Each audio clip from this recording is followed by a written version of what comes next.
وعلى آلك وأصحابك يا نور الله. فرمان آخری نبی صلی اللہ علیہ وآلہ وسلم، تم اپنی مجلسوں کو مجھ پر درود پڑھ کر آراستہ کرو، تمہارا مجھ پر درود پڑھنا روز قیامت تمہارے لیے نور ہوگا. صلو علی الحبیب صلی اللہ تعالی علی محمد صلی اللہ علیہ وآلہ وسلم. قربانی کے ضروری مسائل سیکھنا سب کے لیے ضروری ہے تاکہ ابھی سے ڈیسائیڈ کر سکیں کہ قربانی کرنی ہے نہیں کرنی، شرم پہ ہے نہیں ہے. اپنی طرف سے فیصلہ نہ کر لیا جائے کہ پورے گھر میں سے کسی پر بھی قربانی ضروری نہیں ہے، یا اگر ہے تو ایک پر ہے باقیوں پر نہیں ہے. یا ہم اکثر اپنی طرف سے ہی کچھ فائنل کر لیتے ہیں، کیونکہ ان دنوں میں لوگ حصے ڈال رہے ہیں. جب دن تھوڑے رہ جائیں گے پھر جو اجتماعی قربانی کرنے والے ہیں وہ حصے بند کر دیتے ہیں، پھر کہیں کو پریشانی ہوتی ہے، بکرے مہنگے ملتے ہیں. اس لیے ابھی سے بھی جو فائنل کرنا ہے، ضروری مسائل سیکھنے ہیں وہ سیکھ لینے چاہیے. بعض لوگ پورے گھر کی طرف سے صرف ایک بکرا قربانی کر لیتے ہیں یا ایک حصہ ڈال لیتے ہیں، سمجھتے ہیں کہ سب کی طرف سے وہی کافی ہے. حالانکہ بعض اوقات گھر کے کئی افراد صاحب نصاب ہوتے ہیں اور اس بنا پر ان ساروں پر قربانی واجب ہوتی ہے. ان سب کی طرف سے الگ الگ قربانی کی جائے. ایک بکرا جو سب کی طرف سے کیا گیا کسی کا بھی واجب ادا نہ ہوا. اگر یہ نیت کر لی کہ یہ بکرا یا یہ حصہ جو ایک حصہ ڈالا ہے، کئی ڈال چکے ہیں حصہ، کئی انہیں بھی ڈالنا ہے، یہ حصہ سب کی طرف سے ہے تو کسی کی طرف سے بھی نہ ہوا، جو مخصوص ہی نہیں کیا بندہ. تو جو بھی حصہ ڈالنا ہے یا بکرا ہے تو کسی کی طرف مخصوص کرنا ہو کہ فلاں کا ہے، گھر کے سربراہ کا ہے، جس پر واجب ہے اس کی طرف سے ہے. تو یہ اگر یوں کہہ دیا یہ سارے گھر کی طرف سے یہ حصہ ہے یا یہ بکرا ہے تو کسی کی طرف سے واجب ادا نہ ہوا. اور بکرے میں ایک سے زیادہ حصے ہو نہیں سکتے. کسی ایک طے شدہ فرد ہی کی طرف سے بکرا قربان ہو سکتا ہے. بڑا جانور جیسے بیل، گائے، بچڑا، بھینس وغیرہ اور اونٹ میں 7 قربانیاں ہو سکتی ہیں، اور ان میں بھی بہت احتیاط کی حاجت ہے. 6 حصے صحیح العقیدہ لوگوں کے تھے، ایک حصہ کسی بد مذہب کا شامل ہو گیا یا کسی اور کا شامل ہو گیا جن کے عقائد ٹھیک نہیں ہیں، سب کی قربانی ضائع ہو گئی. یہ بھی دھیان رکھنا ہے. یہ نہیں کہ جہاں اجتماعی قربانی ہو رہی بس ادھر ہی حصہ ڈال دیں، دیکھ بھال کے ڈالیں. نابالغ کی طرف سے اگرچہ واجب نہیں مگر کر دینا بہتر ہے اور اجازت بھی ضروری نہیں. بالغ اولاد یا زوجہ کی طرف سے قربانی کرنا چاہے تو ان سے اجازت طلب کرے. اگر ان سے اجازت لیے بغیر قربانی کر دی تو ان کی طرف سے واجب ادا نہیں ہوگا. اجازت 2 طرح سے ہوتی ہے، ایک صراحتاً اور ایک دلالتاً. صراحتاً کیسے اجازت ہوتی ہے؟ مثلا ان میں سے کوئی واضح طور پر کہہ دے کہ میری طرف سے یہ قربانی کر دو، یہ تو ہوگی صراحتاً. اور دوسری ہے دلالتاً. مثلا یہ اپنی زوجہ یا اپنی اولاد کی طرف سے قربانی کرتا ہے اور ان کو پتہ ہے کہ یہ قربانی کر رہا ہے، وہ اس بات پر راضی ہے تو قربانی ہو جائے. یہ دلالتاً اجازت ہوتی ہے. قربانی کے وقت میں قربانی کرنا ہی لازم ہے، کوئی دوسری چیز قائم مقام نہیں ہو سکتی. مثلا کوئی یہ کہے کہ میں قربانی نہیں کروں گا، 23,000 کا حصہ ہے تو میں 30,000 اللہ کی راہ میں دے دوں گا تو قربانی نہیں ہوگی، چاہے 1 لاکھ دے دے. قربانی ہی کرنی ہوگی اور قربانی کے دنوں میں کرنی ہوگی. اس کے متبادل اگر قیمت صدقہ خیرات کر دی تو یہ ناکافی ہے.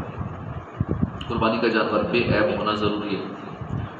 اگر تھوڑا سا عیب ہو، مثلا کان میں چیرا ہے، سوراخ ہے تو قربانی مکروہ ہوگی. اگر زیادہ عیب ہے تو قربانی ہوگی ہی نہیں. اسی طرح لاکھوں لاکھ حاجی، جیسے ابھی تقریباً 30 لاکھ حاجی، یہ والا حج جو ہے یہ تاریخ کا سب سے بڑا حج ہو رہا ہے. پچھلے جتنے حج ہوئے ہیں، آخری جو ہوا تھا تقریباً 8-9 لاکھ تھے، اس کے بعد پھر ابھی جو ہو رہے ہیں 30 لاکھ. اب 8-9 لاکھ والا بھی بہت بڑا تھا پچھلوں کے حساب سے، لیکن یہ والا جو ہے 30 لاکھ سے زائد ہے، اور اس میں بہت سارے ایسے بھی ہوتے ہیں جو کاؤنٹنگ میں نہیں آتے کیونکہ وہ چھپ چھپا کے گئے ہوتے ہیں، تو وہ تعداد ملائے تو اور زیادہ بن جاتی ہے۔ تو وہاں بھی بہت سارے غیر شرعی معاملات ہو رہے ہوتے ہیں کہ کئی لوگ قربانیوں کے پیسے جمع کر رہے ہوتے ہیں، وہاں بہت سارے جگہ جگہ وہ لوگوں سے پیسے اکٹھے کر رہے ہوتے ہیں، انہوں نے اسٹال لگائے ہوتے ہیں، ایک اچھی خاصی تعداد ہے جو قربانی کرتی نہیں ہے، پیسے لے لیتے ہیں، کہہ دیتے ہیں آپ کی قربانی ہو گئی، نہ انہوں نے جانور خریدے ہوتے ہیں نہ قربانی کرتے ہیں، بس زبانی کلامی سب کچھ ہو جاتی ہے، انہوں نے کروڑوں روپے کمانا ہوتا ہے، ان کا بزنس ہے یہ۔ اسی طرح جو لوگ قربانی کرتے ہیں ضروری نہیں کہ ان کو سارے شرعی مسائل بتاؤں، چونکہ بلک میں جانور لینے ہزاروں لاکھوں کی تعداد میں بکرے اور دیگر جانور خریدنے ہیں، اس میں نہ عمر کا دیکھا جاتا ہے، سال کا ہے نہیں ہے، جیسا بھی ہے سب چلتا ہے۔ اسی طرح عیب کے حوالے سے یہ نہیں دیکھا جاتا چھوٹا عیب ہے بڑا عیب ہے جو بھی ہے، حالانکہ بے عیب ہونا ضروری ہے، تھوڑا بہت عیب ہے تو مکروہ ہے، اور زیادہ عیب ہے تو قربانی ہی نہیں ہوگی، لیکن نہ وہاں عیب دیکھے جاتے ہیں، کان آدھا کٹا ہوا ہے پورا کٹا ہوا ہے اور کوئی عیب ہے، اس لیے حج کے موقع بھی بڑا دیکھ بھال کے، لیکن وہاں بھی اکثر حاجیوں کو چونکہ خود مسائل پتہ نہیں ہے، نہ مسائل سیکھتے ہیں قربانی کے، اس لیے اپنی رقم ضائع کر دیتے ہیں۔ قربانی سے متعلق مزید مسائل جاننے کے لیے امیر اہل سنت کا رسالہ ہے ابلغ گھوڑے سوار اور بہاری شریعت حصہ 15 صفحہ 327 سے 353 کا مطالعہ فرمائیے۔ ہم اسلامی مہینے ذوالحجہ کی فضیلت اور قربانی کے فضائل وغیرہ سن رہے تھے۔ عموماً عید قربان کے موقع پر گوشت کی کثرت کے باعث سبزیاں اور دالیں پکانے کا رجحان تقریباً نہ ہونے کے برابر ہوتا ہے، اور گوشت سے بنے کھانے پکانے کو ترجیح دی جاتی ہے، جس کے باعث گوشت سے جو فوائد اور ثمرات ہمیں ملنے تھے بہت زیادہ استعمال کی وجہ سے ہم ان فوائد سے محروم ہو جاتے ہیں، اور گوشت خوری کی آفت میں مبتلا ہونے کے سبب ڈاکٹروں اور حکیموں کے دھکے کھانے پڑتے ہیں۔ لہذا گوشت کے معاملے میں میانہ روی سے کام لینا چاہیے۔ گوشت کے نقصان دہ اثرات کو کم کرنے کے لیے اس کے ساتھ سبزیوں کا استعمال ضروری ہے۔ حکیموں کا کہنا ہے کہ گوشت کھانے سے بدن کی 70 قوتوں میں اضافہ ہوتا ہے، اس سے دیکھنے کی قوت زیادہ ہوتی ہے، گوشت بدن کے رنگ کو نکھارتا ہے، پیٹ کو بڑھنے نہیں دیتا، اخلاق و آداب کو بہتر بناتا ہے۔ گردن کا گوشت عمدہ، لذیذ، جلد ہضم ہونے والا اور ہلکا ہوتا ہے۔ دست کا گوشت سب سے ہلکا ہے، لذیذ ترین ہے، جلد ہضم ہونے والا ہے، بیماری سے خالی ہوتا ہے۔ بچھڑے کا گوشت بالخصوص جبکہ بچڑا فربا ہو، نہایت درمیانہ، لذیذ، عمدہ، پسندیدہ ہوتا ہے، گرم تر ہوتا ہے۔ اگر عمدہ طریقے سے ہضم ہو جائے تو اس کا شمار قوت بخش غذا میں ہوتا ہے۔ عام طور پر استعمال کے لیے شوربے والا گوشت بہتر رہتا ہے۔ سب سے بہتر گوشت بکرے کا ہوتا ہے۔ بکرے کے گوشت میں دستی، شانہ وہ مقام ہے جہاں پر ریشے موٹے نہیں ہوتے، ایسا گوشت جلد گلتا ہے، ملائم ہوتا ہے۔ پشت کے گوشت کا ریشہ ران سے کم موٹا ہوتا ہے، اس میں خون پیدا کرنے والے اجزاء ملتے ہیں۔ گوشت بدن کو بڑھا کر طاقت بخشتا ہے۔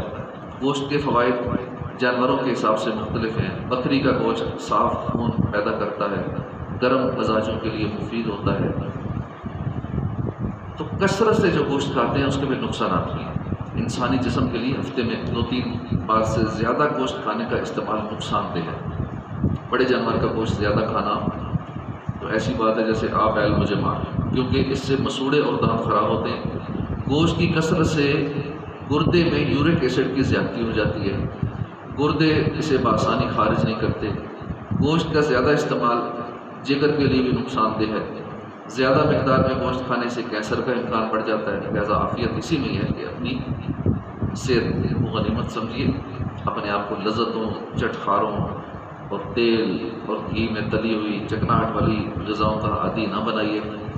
گوشت خوری کے سبب ہونے والی تباہ کاریوں کو ذہن میں رکھیے، اپنے نفس کو کنٹرول میں رکھیے، گوشت کھانے میں احتیاط کا دامن تھامئے، خصوصاً دعوتوں میں دوستوں کے ساتھ کھانا کھاتے وقت بہت ہی زیادہ احتیاط کرنی چاہیے تاکہ گوشت خوری کے نتیجے میں ہونے والے نقصانات سے بچا جا سکے۔ اللہ پاک ہمیں کھانے سمیت ہر معاملے میں، ہر جائز کام میں درمیانہ انداز اپنانے کی توفیق نصیب فرمائے۔ آمین بجاہ النبی الامین صلی اللہ علیہ وسلم۔ الحمدللہ رب العالمین۔